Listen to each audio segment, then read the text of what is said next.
Marbot Story, menegakkan akidah, menjaga kemurnian sunnah.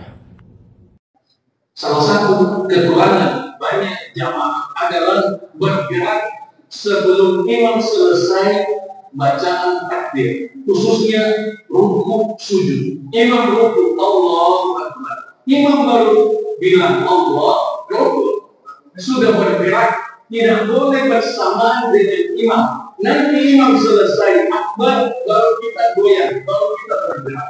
Sami Allahu liman hamidah, ini yang paling banyak. Imam baru bilang sami Allah, sudah bergerak makmum. Mestinya selesai liman hamidah, baru kita bergerak. Sujud Allahu Akbar, nanti sujud imam baru kita bergerak. Itu salah satu catatan yang sangat penting untuk kita perhatikan untuk kesempurnaan sholat. Jadi kita tadi sudah sama-sama mendengar ya tausiah singkat sekilas. Sebenarnya itu mungkin panjang ya, mungkin karena terpotong di situ. Jadi tentang gerakan makmum yang dia dibilang mendahului imam juga enggak, tapi lebih cepat daripada imam. Artinya belum selesai imam bangkit dari rukuk, baru sami'a, baru sampai huruf ain, ini sudah bergerak, sehingga nanti makmumnya itu lebih cepat iktidalnya daripada imam, dan ini jelas bermasalah. Sebelum kita masuk dalam pembahasan ya, yang perlu untuk saya ingatkan untuk diri saya pribadi dan kepada jamaah sekalian, ketika kita mendengar pencerahan-pencerahan ilmu dari para asatidah, dari para ulama, ketika itu sumbernya jelas Al-Quran dan hadis, maka sebagai seorang mukmin, sebagai seorang muslim yang baik adalah menerima dan berusaha untuk mengikutinya ketika jelas sumbernya. Karena sebagian kaum muslimin itu, mohon maaf, akan mengambil, menerima, mengamalkan ilmu kalau yang menyampaikan itu sesamanya. Mohon maaf, ini jangan sampai terjadi pada kita. Karena biasanya, ini mungkin mohon maaf lagi ya, ketika kita dengar kata-kata salafi, ini ada ulama salafi menyampaikan masalah hukum berdasarkan Quran dan Sunnah. Karena yang menyampaikan itu adalah ulama salafi, maka kita tidak mau mengikutinya, tidak mau melaksanakannya. Ini salah ya. Karena al-haq itu minallah wa rasulih, kebenaran itu adalahnya menurut Allah dan Rasulnya. Siapapun yang menyampaikan itu, ketika itu memang benar sesuai Quran dan Sunnah, maka jangan melihat siapa yang menyampaikan, tapi lihatlah apa yang disampaikan. Unzur ma qala wala tanzur man qala. Lihat apa yang disampaikan dan jangan melihat siapa yang menyampaikan ya. Kalau kebenaran itu kita ukur, kita lihat dari siapa yang menyampaikan, fatal. Ini yang pertama. Kemudian yang kedua, terkait dengan video yang tadi sama-sama kita dengar ya, maka sesungguhnya itu benar ya. Apa yang beliau sampaikan tadi itu benar. Kita coba ambil satu hadis yang nanti akan memberikan penjelasan lebih gamblang lagi tentang pembahasan itu, yaitu hadis yang diriwayatkan oleh Imam Bukhari dan Muslim, muttafaqun alaih. Hadisnya muttafaq alaih. Rasulullah Shallallahu Alaihi Wasallam menyebutkan, innama ju'ilal imam liyu'tama bihi fala yakhtalifu. dijadikannya imam, ya, dijadikannya imam itu untuk diikuti dan jangan menyelisihi, jangan diselisihi. Wa idza kabaro fakabbaru, apabila imam itu bertakbir maka bertakbirlah. Wa idza raka'a raka'u, dan apabila imam itu rukuk maka rukuklah. Wa idza qala sami'allahu liman hamidah faqulu Allahumma rabbana walakal hamdu. Wa idza sajada sajadu ilal akhirul hadis muttafaqun alaih, ya. Jadi dijadikan imam itu untuk diikuti. Jadi kalau kita melihat makna mengikuti, maka otomatis posisi yang mengikuti itu ada di belakang yang diikuti, ya. Mengikuti dengan mengiringi. Kalau mengiringi ini seiring jalan. Tapi kalau mengikuti posisinya itu, ya, depan dan belakang. Nah, ketika kita bawa kepada permasalahan tadi itu, ya, makmum ketika mendengar imam mengucapkan sami'allahu liman hamidah, baru sami'a, belum lahu liman hamidah, itu sudah gerak berdiri dulu, ya. Maka dalam pandangan hukum fikih, apakah sholatnya sah atau tidak? Nah, ini yang harus kita pahami, ya.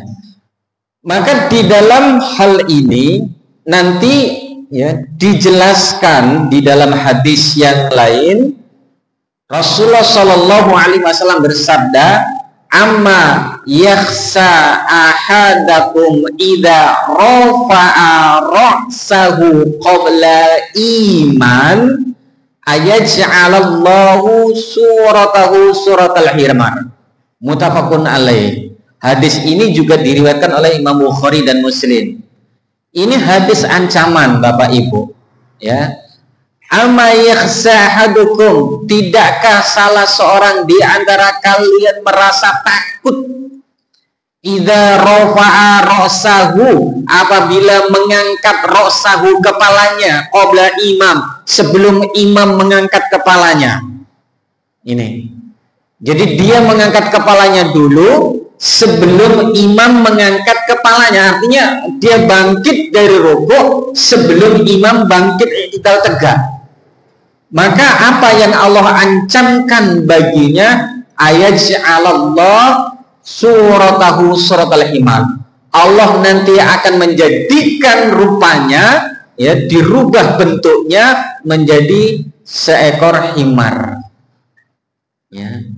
Himar itu binatang ternak, ya. Ini ancaman dari Allah. Nah, di dalam hal ini Ibnu Hajar Asqalani, dia adalah seorang ulama hadis, ya. Beliau mengatakan bahwasanya zahir daripada hadis ini adalah merupakan ancaman yang sangat keras, yang sangat tegas, yang Allah berikan kepada orang-orang yang sholat kemudian dia mendahului gerakan imam. Diancam dengan ancaman yang sangat keras dan tegas. Karena keras dan tegasnya ancaman tersebut, maka menjadikan hukum orang yang melaksanakan sholat dengan cara seperti itu masuk dalam kategori dosa besar. Dan nanti sebagian ulama menghukumi sholatnya tidak sah. Sebagian ulama. Dan yang menjadi ittifaq kesepakatan antara ulama itu adalah perbuatan dosa. Jadi jangan sampai tujuan kita melaksanakan sholat adalah untuk menghapus daripada dosa, karena memang sesungguhnya sholat itu adalah penghapus, ya. Sholat itu penghapus dari dosa. Tapi kita sholat malah justru mendapatkan dosa. Inilah fatalan, rugi gitu, ya. sholat kita yang harusnya menghapus dosa, malah dengan cara seperti itu kita mendapatkan dosa. Bahkan sebagian besar ulama mengatakan bahwasanya itu batal sholatnya. Nah, ini yang harus betul-betul kita perhatikan. Ini peringatan tegas, keras, ya. Sebagaimana ya nanti banyak hadis yang sifatnya itu menunjukkan peringatan keras, sebagaimana orang yang duduk ya ketika ziarah kubur atau mengantarkan jenazah ke kuburan, kemudian kita dilarang untuk duduk di atas nisan, di atas kuburan saudara kita, di atas nisannya. Di situ dijelaskan barang siapa duduk di atas bara api itu lebih baik daripada kita duduk di atas nisan kuburan saudara kita. Ini ancaman tegas pula. Karena tegasnya, kerasnya ancaman tersebut sampai dikatakan duduk di atas bara api jauh lebih baik daripada duduk di atas nisan, maka di situ muncullah ya dalam ilmu fikih bahwasanya sebuah ancaman yang keras dan tegas menghasilkan hukum sebuah keharaman. Maka hukumnya haram, diharamkan untuk duduk di atas nisan. Jenengan, utamanya bapak-bapak ini, ketika ada saudara kita meninggal kemudian kita mengiringi jenazahnya sampai di kuburan, ya, maka adab-adab kubur kita harus laksanakan, ya. Salah satunya membaca doa assalamualaikum ya ahla diyar minal mu'minin wal muslimin inna insyaallah bikum lahiqun. Kemudian lepas sendal kita, masuk ke area kuburan dan jangan menduduki di atas nisan. Nah, ini itu berupa ancaman. Nah, artinya ancaman seperti ini semakna dengan ancaman tadi itu, orang yang melaksanakan sholat kemudian dia bangkit dari rukuknya sebelum imam itu i'tidal lurus, dia sudah duluan, maka diancam oleh Allah akan dirubah ya, rupanya ya dengan perubahan himar. Dan ini juga masuk dalam kategori pencurian, karena nanti pencurian dalam sholat itu juga bukan haram. Salah satunya adalah ya dia rukuk belum sampai sempurna, dia sudah berdiri belum sampai i'tidal tegak lurus, kemudian dia sudah sujud belum selesai, duduk lagi. Ya, ini yang sholat tanpa adanya tumakninah itu ada masuk dalam kategori pencurian dalam sholat dan dihukumi haram. Ini. Kemudian nanti di dalam masalah gerakan, ingat. Ini di dalam masalah gerakan ketika sholat bersama sama imam nanti ada 3 hukum. Yang pertama haram, yang kedua sunnah, yang ketiga makruh. Ini kita bahas sekalian ini, mumpung bahas masalah sholat ini. Betul apa nggih? Ya, siapa tahu kita masuk salah satu daripadanya. Ya, saya yakin nggak salah semua lah. Ya, mungkin salah satu saja. Ya, mudah-mudahan benar semua. Yang masuk nanti dalam kategori haram yaitu yang pertama takbir, ini ya, takbir bersamaan dengan imam, takbiratul ihram bersamaan dengan imam. Jadi ketika imam Allahu Akbar, kita sama-sama, tidak nunggu selesai, jadi sama-sama Allahu Akbar. Ini gimana cara mempraktekannya? Jadi benar ya, duduk saja, bisa berdiri ya, ikutin ya, samaan bersamaan. Ini imam, ini kan makmum ngelihat imam, ini imam sudah angkat tangan ya, ayo mulai Allahu Akbar, ini samaan ya, harusnya praktekan Allahu Akbar, harusnya seperti itu, tapi ini bersamaan Allahu Akbar, maka ini hukumnya haram dan sholatnya tidak sah. Buat siapa? Makmum. Nah, ini. Karena ini sholatnya jamaah, kecuali dia sholat sendiri. Ini sholatnya nggak sah karena bersamaan. Ini yang haram ketika melakukan gerakan bersamaan dalam sholat ketika takbiratul ihram. Tidak semua gerakan lah ya. Khusus untuk takbiratul ihram itu kita tidak boleh ya mendahulunya, ya, atau menyamai, ini sama nggak boleh. Ya, kalau mendahului apalagi, sama saja nggak boleh, apalagi mendahului. Nah, kemudian gerakan yang bersamaan sama dengan imam yang dihukumi sunnah adalah ketika imam mengucapkan waladhdallin, kemudian imam ucapkan amin, imam bersamaan dengan imam amin, aminnya kita sama bersamaan dengan aminnya imam, maka itu hukumnya sunnah. Nah, itu amin kita itu bersamaan dengan aminnya imam. Nah, maka seorang imam yang paham, maka keraskan aminnya, ya, amin, sehingga Pak jamaah nanti itu aminnya itu bisa bersama dengan ini adalah sunnah. Maka dia dapatkan keutamaan, dapat pahala sholat fardu, dapat pahala sunnah ketika dia mengucapkan amin bersama imam. Maka jangan ragu-ragu, jangan malas-malas untuk mengucap amin, ya, kadang terpaksa, ya. Nah, kemudian ucapan amin yang benar bagaimana, ya? Ini kadang ada yang amin, ya, ada yang amin. Nah, ini yang benar yang mana, Ibu? Masih ada nggak di luar itu? Ibu masih ada? Mana yang benar, amin atau amin? Benar semuanya, Bu. Lah terus yang nggak benar yang mana? Yang nggak benar dipanjangkan salah satunya, baik awalnya atau di akhirnya, seperti amin atau amin. Nah, itu yang salah. Nah, ini. Nah, ini ketika ucapan amin kita bersamaan dengan aminnya imam, itu dihukumi sunnah. Kemudian makruh, ya, ini gerakannya selain takbir tadi, takbiratul ihram, ya, dan selain daripada ucapan amin, kemudian sama gerakannya, gerakan ketika berdiri itu bersamaan bukan mendahului. Ini dimakruhkan. Nah, apalagi kalau mendahului, jelas itu haram, gitu, ya. Jadi minimal ketika kita harus mendahului imam, bersama imam, ini sama persis, ya. Selain takbiratul ihram tadi itu, ketika harus sama dengan imam, jangan sampai menyelisih. Nah, kalau kasus yang tadi itu baru sami'ah kemudian sudah berdiri, ini kan otomatis, ya, apalagi dia sudah dahului imam, kelihatan imam masih bungkuk, dia sudah berdiri tegak. Alasannya, lo imamnya kan tuwek, berdirinya lama banget, Ustaz. Yo, makmumnya itu yang harus ngertiin kondisinya imam. Nah, nih.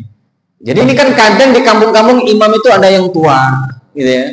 Mau berdiri itu juga lama kan, karena mungkin boyoan atau apa, berdiri itu juga lama. Ya, kita nunggu sampai imam itu nanti berdiri. Termasuk tadi yang disampaikan oleh Pak Guru, ada kondisi imam yang ketika dia takbir, ya, dia takbir dulu sebelum berdiri, sehingga makmum itu karena yang diikutin adalah suara imam, ya, Allahu Akbar, baru nanti dia berdiri. Maka ini kebanyakan makmum ini berdiri dua karena sudah dengar Allahu Akbar, gitu. Atau nanti ada imam yang sambil berdiri Allahu Akbar, ya. Kalau saya panjangkan mulai dari Allah sambil berdiri, ya, sehingga tidak ada kesempatan makmum saya itu bisa menang dari saya, pasti kalah itu, ya. Ya, kapan saya rukuk sebelum mereka rukuk, sudah rukuk duluan, jadi tidak akan bisa itu. Nah, cuma dalam hal ini, ketika kita sudah paham tentang ilmu ini, maka tentunya kita akan berhati-hati di dalam melaksanakan sholat, ya. Ngapain juga sholat harus tergesa-gesa? Ya sudahlah, tunggu sampai imam itu sempurna, sampai Allahu liman hamidah, baru kita bangkit dan mengucapkan Rabbana walakal hamdu, sebagaimana tadi yang disampaikan di dalam hadis. Matan, ya. Ini penting banget untuk kita pahami terkait dalam masalah sholat, ya. Karena ini tolak ukur nih sholat masalahnya, gitu. Kapan sholat kita sampai haram, ya, sholat kita sampai haram, sampai batal, nggak sah, kemudian kita tidak mengulangi. Ini namanya sholat kalau sudah nggak sah, ya, itu harus diulangi, ya. Ketika posisi sholat beda dengan sholat, ya, artinya kita nggak sholat malah sholat, Ya, itu nggak ada kodok sholat.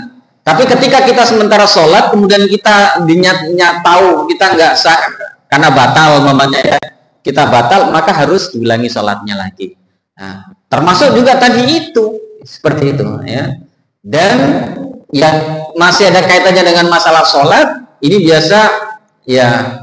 Kalau warga kita insya Allah sudah enggak, karena semuanya sudah berilmu.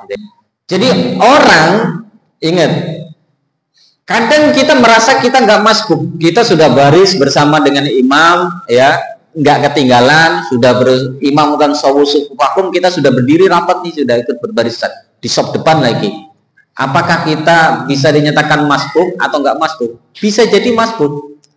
Kapan kita dikatakan masbuk takbiratul ihram? Ketika imam sudah Allahu Akbar, kita masih belum takbir, sudah berhenti Allahu Akbar. Sudah diem, tawakuf Allahu Akbar, baru kita ngangkat, ya. Atau masih sibuk, imam sudah Allahu Akbar, Bismillahirrahmanirrahim, Allah, nggak jadi lagi Allah, itu sudah. Jadi kapan kita bertakbir? Kita bertakbir itu ketika mendengar ucapan ro, ya. Allahu Akbar itu kan huruf akhirnya ro, Allahu Akbar, ya. Allahu Akbar, kan masih ngucap roh, itu langsung Allahu Akbar, ngangkat tangan. Ya. Kalau membersamai Allahu Akbar haram. Ini kan takbiratul ihram tadi itu sudah kita bahas. Membersamai takbirnya takbiratul ihram haram, salatnya nggak sah. Berarti kita harus nunggu. Kapan nunggu supaya kita tidak masbuk takbiratul ihram? Nunggu imam akhir takbir Allahu Akbar, kita angkat. Ini. Dan itu ada fadilahnya, ya. Siapa yang sholat bersama imam 40 hari 40 malam dengan tidak ketinggalan takbiratul ihram, maka diharamkan api neraka menyentuh kulitnya. Ini berarti sholat dia harus berjamaah terus bersama imam selama 40 hari 40 malam tanpa ketinggalan takbiratul ihram. Ini berat.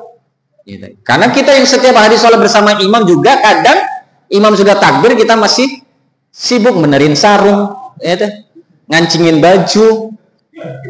Nah, ini. Nah, jadi sarung, kancing baju itu sudah siap memang sebelum takbir sudah. Ini. Jadi nggak ada lagi gini.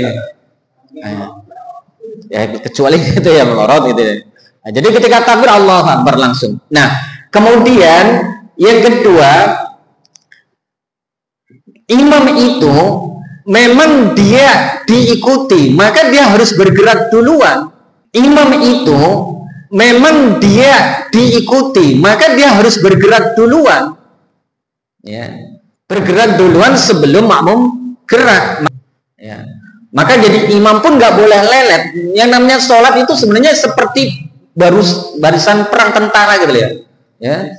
Jadi mohon maaf saya praktekkan ini contoh imam yang malas. Jangan sampai anu jadi imam nih, yang malas itu. Ya. Ini kan kadang imamnya Allah. Mau ini sudah, pokoknya loyo banget ini. Gitu. Sami Allah.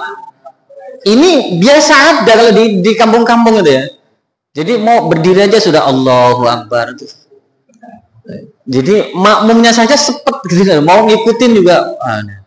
Jadi yang itu Allahu Akbar nih. Jadi yang betul. Jadi gagah gitu loh jadi imam itu loh, nggak lelet gitu. Maka disortir aja imamnya itu harus yang bukan berarti yang gagah-gagah. Artinya menjadi imam itu karena dia adalah pemimpin, maka harus tegas seperti itu. Ya, supaya apa tadi itu nggak terdahului oleh makmumnya. Cuma kalau nanti makmumnya memang sudah sepuh, ya karena memang keterlambatan gerakan, kita selaku makmum itu tadi harus memahaminya, kondisinya imam, bersabar untuk sampai dulu imam berdiri, baru nanti kita ikut berdiri. Ya kalau di Cinta Mulia kadang kalau pas nanti imamnya Mbah Rotun kita sudah paham, beliau sudah tua. Nah, kita enggak langsung sudah dulu berdiri baru kita ikut ya. Maka yang terpenting yang harus kita pahamkan kepada anak-anak kita, kepada jamaah kita adalah ilmunya dulu. Kalau kita sudah punya ilmunya, insya Allah kejadian seperti ini nggak akan terjadi pada diri kita. Mudah-mudahan setelah kita kaji masalah ini, nggak akan pernah ada lagi. Kalau memang tadinya ada, kalau memang belum ada, jangan sampai ada. Karena memang ini kaitannya dengan masalah dosa dan bahkan sampai dalam keharuman dan tidak sempurnanya daripada sholat. Wallahu a'lam bishawab. Nun wal qalami wa ma yastunun wastabiqul khairat. Kita tutup dengan doa kifaratul majlis. Subhanaka hamdika asyhadu an la ilaha illa anta astaghfiruka wa atubu ilaik. Assalamualaikum warahmatullahi wabarakatuh.